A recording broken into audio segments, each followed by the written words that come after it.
Good morning students. आज हम एक बहुत ही खास और इम्पोर्टेंट चैप्टर करने जा रहे हैं जिसका नाम है permutation and combination. Class 11th का chapter number 7 permutation and combination. बहुत सारे लोग इसे पीएनसी के नाम से भी जानते हैं।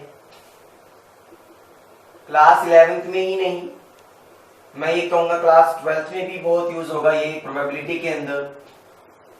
और साथ ही साथ जितने भी आपके पास कॉम्पिटिटिव एग्जाम्स होते हैं उसमें भी आपके पास बहुत ज्यादा आता है परमुटेशन एंड कॉम्बिनेशन। और शॉर्ट फॉर्म में इसको लिखा जाए तो इसको पीएनसी भी लिखते हैं हम लोग। इस तरह से बताऊंगा कि हमने इस तरह से क्यों लिखा हम आगे आने वाली क्लासेस में। लेकिन परमुटेशन कॉम्बिनेशन एक तरह से जो परमुटेशन है वो एक प्रिंसिपल। अब देखो, पहली बात तो समझते हैं कि क्या किसकी जरूरत क्यों पड़ी।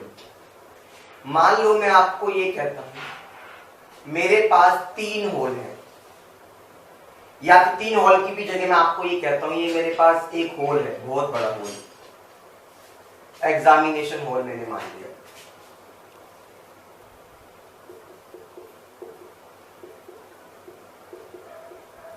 मैंने कहा इसके 3 एंट्रेंसेस हैं।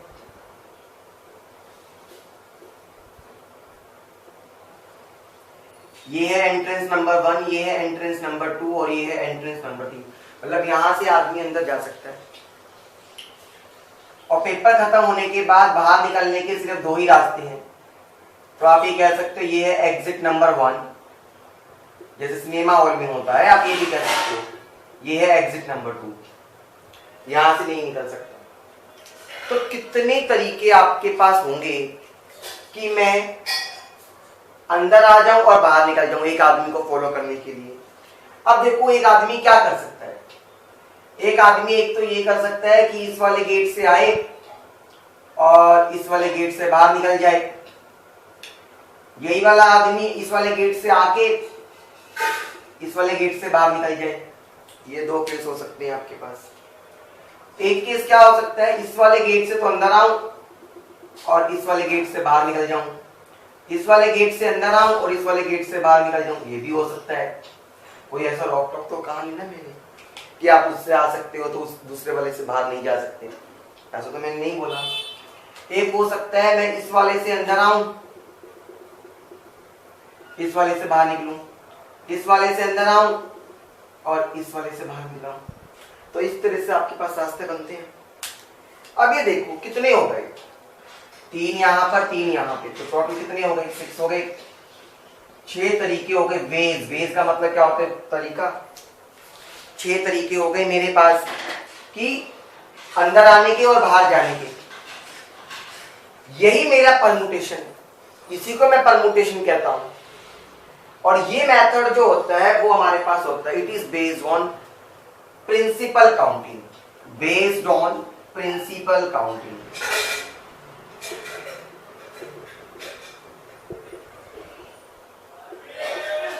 देखा जाए तो मैंने कोई नया रूल नहीं लगाया, ना ही मुझे स्टार्टिंग में कोई नया मेथड सीखना है।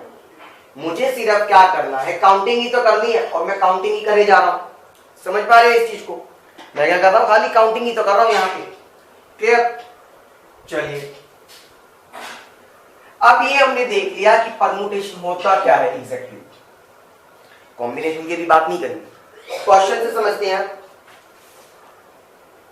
ज्यादा अच्छे से क्लियर होगा। और जो मैं बताता जाऊंगा वो ध्यान से सुनना। वो ये कहता है इन ए क्लास देयर आर 25 बॉयज। एक क्लास के अंदर 25 बॉयज हैं and 15 girls.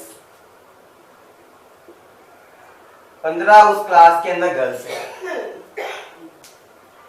The teacher wants to select 1 boy and 1 girl. Teacher को एक बॉय और एक गर्ल सिलेक्ट करना है, यानी कि teacher wants to select 1 girl and 1 boy only from the class. In how many ways can teacher make this selection. कितने तरीके हैं कि टीचर उन बच्चों को सिलेक्ट कर सकता है। तो मैं हमेशा आपको एक चीज कहूंगा, सबसे पहले तो आप ये देखो कितने लोगों को सिलेक्ट करना है, 2 लोगों को सिलेक्ट करना है। प्रिंसिपल काउंटिंग का तरीका यही होता है, दो लोगों को सिलेक्ट करना है तो मैंने दो जगह बना ली। ये क्या बना ली मैंने? दो जगह। हमेशा दोनों जगहों के बीच में क्या आएगा? मल्टीप्लीकेशन है। हमेशा दोनों जगहों के बीच में क्या आएगा? मल्टीप्लीकेशन। मैंने ये कहा, ये वाली जगह मैंने कहा बॉयज के लिए और ये वाली जगह मैंने कहा इस क्वेश्चन में गर्ल्स के लिए। अब एक बात बताओ, कितने बॉयज थे? 25। उन 25 में से कोई भी एक लड़का आ सकता है ना? क्या आप ये कह सकते हो कि खाली ए नाम का ही आएगा या बी नाम का आएगा? ऐसा तो कुछ नहीं कहा। 25 के 25 में से कोई भी आ सकता है। एक्चुअली में यहां पर जो हम लिखते हैं, यहां हम लिखते हैं वैल्यू नहीं लिखते, यहां लिखते हैं number of options available. Number of options available, हम यहां पर वो चीज लिखते हैं। तो एक बात बताओ, अगर मुझे बॉयज को सिलेक्ट करना है तो मैं टीचर हूं, बॉयज को सिलेक्ट करना है, कितने ऑप्शन है मेरे पास? 25। तो मैं 25 लिखूंगा। गर्ल्स, कितने ऑप्शन है मेरे पास गर्ल्स में से सिलेक्ट करने के लिए? 15। तो मैंने 15 लिख दिया। अब इन दोनों की क्या कर देंगे? मल्टीप्लाई कर लेंगे हम लोग। समझ गए? आ गया यहां तक सभी को? तो अगर हम इसकी मल्टीप्लिकेशन करेंगे तो कितना आ जाएगा आपके पास? 300 प्लस में 75 यानी कि 375 आपका आंसर आ जाएगा। ये बात समझ गए सब अच्छे से? यानी कि 370 वेज है मेरे पास कि एक टीचर एक लड़का और एक लड़की को सिलेक्ट कर सकता है from A group of 25 boys and 15 girls. Clear हो गया यहां पर? चलो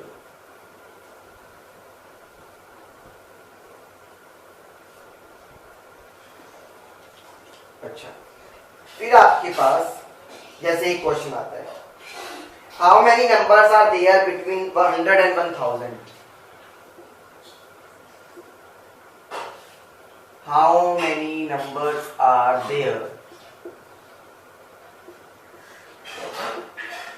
between 100 and 1000 such that every digit is either such that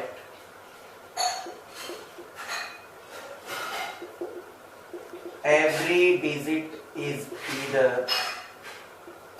2 or 9? अब पहली बात तो एक चीज याद रखना, अनटिल अनलेस वो ये नहीं कहता कि इंक्लूडेड, तो आप ये मानकर चलेंगे 100 एंड 1000 के बीच में 100 और 1000 एक्सक्लूडेड है। आपको इन दोनों के बीच के नंबर लिखने हैं। जैसा कि आप जानते हैं 100 से बड़ा और 1000 से छोटे हमेशा 3 डिजिट के नंबर ही होते हैं। तो मैंने 3 जगह बनाई, अपने आप सोचना है मुझे, और सोचने के लिए कोई बड़ी कहानी भी नहीं है।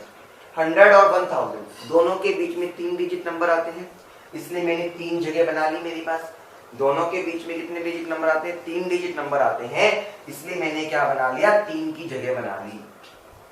1 2 3। समझ गए यहां तक? अच्छा, जब आपने यहाँ पर 3 की जगह बना ली, क्योंकि आपके पास 3 डिजिट नंबर ही आते हैं खाली, तो एक बात को सुनना, जब आपने ये कह दिया कि 3 डिजिट नंबर बना लिया मैंने, अब आपको वो ये कहता है ऐसे कितने नंबर हैं जो 100 और 1000 के बीच में आए ताकि हर एक डिजिट 2 या 9 ही हो। आपको पता है डिजिट हमेशा कहां से कहां तक होता है? पहली बात तो 0 1 2 3 4 5 6 7 8 9, ये मेरे पास 10 डिजिट्स का ग्रुप होता है बेसिकली, ये याद रखना। लेकिन आपको पता चला कि 2 ही नंबर आ सकते हैं, या तो 2 या 2 9, या तो 2 आ सकता है या फिर 9 आ सकता है। आपको पता है मैंने ये कहा था यहाँ पे ऑप्शंस आएंगे, यहाँ क्या आएंगे? Number of options. अब एक बात बताओ, यहाँ पे 2 भी आ सकता है और 9 भी आ सकता है, तो कितने ऑप्शन है मेरे पास? 2 आने को। यहाँ पर भी आ सकता है, 2 ऑप्शन यहाँ पे भी। ये 2 ये वाला नहीं है, ये ऑप्शंस है मेरे पास, तो एक इनको मल्टीप्लाई करूं तो आंसर कितना आ गया? 8 वेज। यानी कि 8 वेज का मतलब है 8 नंबर बनेंगे। अब मैं आपको 8 नंबर को बनाकर भी दिखा दूं, ठीक है? एक तो आपको पता है 222 और एक ही 999 हो सकता है, 1 2 2 9 हो सकता है, 2 9 2 हो सकता है, आप समझ गए होंगे, 9 9 2 हो सकता है, 9 9 2 हो सकता है, 9 2 9 हो सकता है और 2 9 9 हो सकता है। अब देखो 8 केसेस बन गए, इसके अलावा तो कोई और केस बनेगा नहीं मेरे पास। मैंने आपको बनाकर भी दिखा दी वेरीफाई कराने के लिए, आपको बनाना नहीं है एग्जाम में, ठीक है, क्योंकि ये तो 8 ही थे, मान लो कितने हो, 100 हो, 200 नंबर बने, 300 बने, तो क्या हर एक नंबर को बनाना मेरे लिए फिजिबल है? मेरे लिए वो तो फिजिबल नहीं है, इसीलिए हम उसको नहीं बनाते हैं, समझे? चलिए अब जैसे एक क्वेश्चन कहता है, ठीक है, अब उसने क्वेश्चन ये कहा, a team consist of 6 boys and 4 girls. एक टीम है, उसमें क्या है, 6 बॉयज और 4 गर्ल्स, ठीक है। Another team has 5 boys and 3 girls. ये टीम 1 थी, ये मैंने कहा टीम 2 थी। इसमें आपके पास क्या है, 5 बॉयज हैं और 3 गर्ल्स हैं। ये आपको कहता है, क्वेश्चन सुनिएगा, वो ये कहता है, how many single matches can be arranged between the two teams when a boy play against a boy and a girl play against a girl। अब ये देखिएगा, सिंगल मैचेस यानी कि एक बार में एक ही के साथ, सिंगल मैचेस का मतलब, ठीक है, ऐसा नहीं है कि एक ही आदमी लगातार परफॉर्म करे जा रहा है। अब एक बात सुनो, बॉय बॉय के साथ खेलेगा, गर्ल गर्ल के साथ खेलेगी, तो टोटल कितने मैचेस होंगे? अब एक बात सुनो, मेरे पास जब मैच होंगे, मैंने पहले बॉयज वाला केस लेके चला, तो 2 लोगों के बीच में मैच होगा क्योंकि उसने कहा कि सिंगल मैच हो रहा है। अगर मैं यहां पर कहता हूं ये टीम 1 के लिए है, ये टीम 2 के लिए है, तो टीम 1 में से बॉयज के कितने ऑप्शन है? 6। टीम 2 में से बॉयज के कितने ऑप्शन है? 5। तो कितने आ गए? 30 वेज आ गए। ऐसी अगर मैं बात करता हूं गर्ल्स के लिए, ये 2 ही लोगों के बीच में मैच होता है, ये टीम 2 लिख दिया मैंने, ये टीम 1 लिख दिया। गर्ल्स में से टीम 1 के पास कितने ऑप्शंस हैं? 4। और टीम 2 में गर्ल्स की कितने ऑप्शन है? 3। तो वहां से कितना आ गया? 12। टोटल मैचेस देखनी है, नंबर ऑफ गर्ल्स या नंबर ऑफ बॉयज के मैचेस नहीं देखने, तो मुझे इन दोनों को क्या करना पड़ेगा? टोटल तो ऐड, कितना आ गया? 42 मैचेस। तो आप देख पा रहे हो, जो लोग अभी तक अगर किसी ने सुना होगा कि परमुटेशन कॉम्बिनेशन या बहुत मुश्किल है या कुछ भी है, तो मैं आपको क्या कह रहा हूँ, परमुटेशन कॉम्बिनेशन को सिर्फ करना ही क्या है? प्लस माइनस करना है, और कुछ हम करते ही नहीं है। परमुटेशन कॉम्बिनेशन में तो हम कुछ ज्यादा करते ही नहीं, हम खाली करते ही क्या है? प्लस माइनस करते हैं, मल्टीप्लाई करते हैं, डिवीजन कर लेंगे, ठीक है, जो तो हम कर चुके हैं पहले ही, ठीक है। चलिए अब एक क्वेश्चन और देखते हैं। वो कहता है ये railway compartment 6 seats are vacant. एक रेलवे कंपार्टमेंट है, 6 सीट वैकेंट है, 6 सीट्स आर वैकेंट,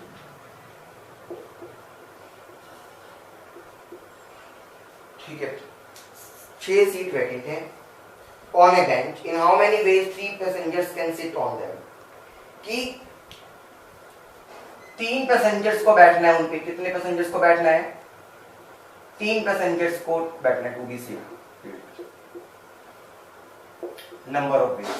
अब ये देखो, मैं हमेशा कहता हूं जितने लोगों को बैठना है वो देखो, 3 को बैठना है ना, 6 का कोई मतलब नहीं, यहाँ पे 3 की जगह बना दी। अब एक बात सोचो, क्लास के अंदर 6 डेस्क खाली पड़े, आप ये सोचो 3 स्टूडेंट आए, जो पहले नाम का स्टूडेंट आएगा, मान लो ए आया, वो आपको एक ये बात बताओ कि उसके पास कितने ऑप्शन अवेलेबल हैं, वो कितने डेस्क के ऊपर सिलेक्ट करके बैठ सकता है। आपको पता है सर, वो 6 डेस्क में से किसी एक को सिलेक्ट करके बैठ सकता है, क्योंकि उसके पास 6 ऑप्शन अवेलेबल है, तो वो यहाँ पे जाके बैठ गया 6 के ऊपर में से किसी, बैठेगा एक ही पे, लेकिन ऑप्शन 6 है, ये ऑप्शंस होते हैं, मैंने आपको बताया। अब दूसरा बच्चा आया, एक तो वैकेंट नहीं रहा, एक तो बच चुका, कितने बच गए उसके लिए? 5। ऐसे तीसरा आएगा तो उसके बाद कितने बच गए? 4 डेस्क खाली, उनकी मल्टीप्लाई कर दो, कितना आ गया आंसर? 120 वेज। समझ पा रहे हैं? तो क्वेश्चन में तो कुछ भी नहीं है, खाली ये गेम खेलना आना चाहिए आपको, ये बात समझ गए हैं? रियल लाइफ को कंसीडर करोगे तो कभी गलत नहीं होगा ये हमारे पास, ये मैं श्योरिटी देता हूँ। और परमुटेशन की पूरी क्लास मेरी अटेंड करने के बाद परमुटेशन में कभी गलती नहीं होती है किसी बच्चे की। आगे देखो, आपको एक क्वेश्चन कहता है, if there are 20 steamers flying between A and B, ये एक ए नाम की जगह है, ये एक बी नाम की जगह है, ए से बी के बीच में 20 स्टीमर्स फ्लाई करते हैं, 20 स्टीमर्स फ्लाइंग, मतलब 20 स्टीमर्स चल रहे हैं, पानी वाले जहाज एक तरह से कह सकते हो। How many veg could the round trip from A be made if the return journey was made in the same steamer. अब देखो, राउंड ट्रिप लेना है, राउंड ट्रिप का मतलब ए से बी पे गया और बी से फिर ए पे आया। फर्स्ट पार्ट, अगर सेम स्टीमर होगा दोनों तरफ, सेम स्टीमर, तो कितने वेज बनेंगे, नंबर ऑफ वेज बताने हैं। अब एक बात सुनो यार, सेम पे, अब मैं 1 नंबर गाड़ी पे जाऊंगा तो 1 से ही वापस आऊंगा, जो 2 पे जाएगा वो 2 से ही वापस आएगा, तो कितने तरीके हो गए, 20 ही तो वेज बने, क्योंकि मैं अपना तरीका तो कर ही नहीं सकता चेंज, समझे। लेकिन अगर मैं यहां पर कह देता डिफरेंट स्टीमर, अब मेरी बात को सुनना, डिफरेंट के लिए कम से कम 2 चाहिए, समझ गए। चेंज करने के लिए गाड़ी कम से कम 2 गाड़ी चाहिए, कम से कम 2।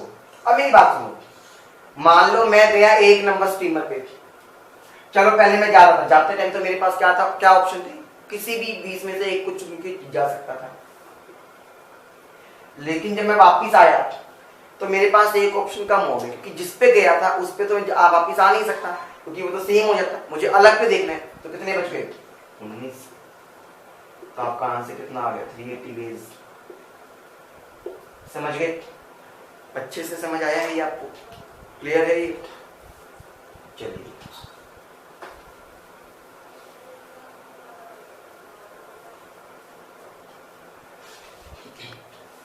अब वो कहते हैं, in a monthly test the teacher decides that there will be 1 question from each of 3 exercise of the text book. Teacher कहता है एक क्वेश्चन जरूर आएगा हर एक एक्सरसाइज के अंदर से। There are 10, 9 and 15 questions in the exercise. ये एक्सरसाइज नंबर 1, ये एक्सरसाइज नंबर 2, ये एक्सरसाइज नंबर 3। अब एक्सरसाइज नंबर 1 में यहाँ 10 क्वेश्चंस,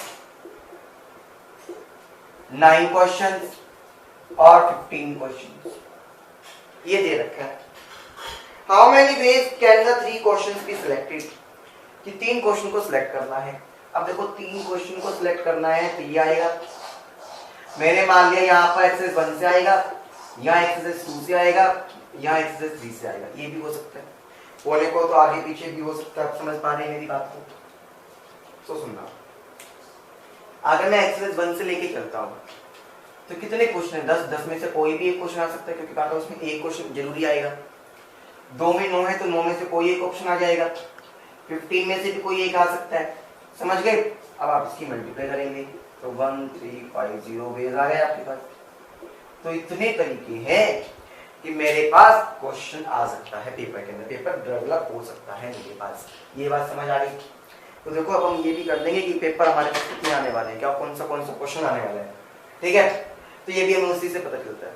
आज हमने कुछ किए बेसिक परमुटेशन के क्वेश्चंस, यानी कि प्रिंसिपल काउंटिंग के बिहाफ पे। कल हम बहुत अच्छे हाई लेवल क्वेश्चंस करने जाएंगे, ठीक है। तो मेरी क्लासेस को सब्सक्राइब करते रहिए, बने रहिए। कोई डाउट होता है मुझसे पूछते रहिए। Thank you.